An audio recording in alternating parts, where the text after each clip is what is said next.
au wanariadha wanalia kwamba serikali kwa mara mingi hawajaweza kuwasaidia.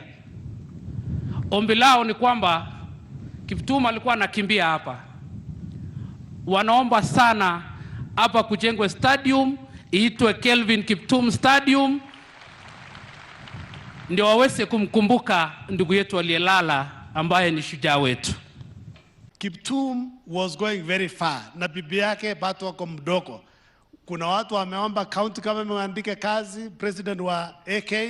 Sisi tunaomba kwa sababu penye ataishi ile nyuma mmemjengea your excellency, tunaomba Rivaro letu MTRH iko karibu, angeandikwa hapo kazi your excellency, ili itakuwa rahisi kwake kusomesha watoto na kwenda kazini, iko karibu hapo your excellency.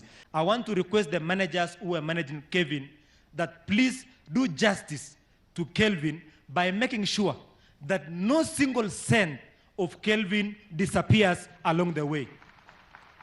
It will be even worse if it disappears and the person is dead.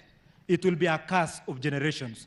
I am requesting you, and Your Excellency, if they don't comply, we will come to you so that you can support us, so that those young children, hawa watoto ni wadogo sana, hawa watoto wanahitaji waende mpaka university so that Kelvin apate haki yake.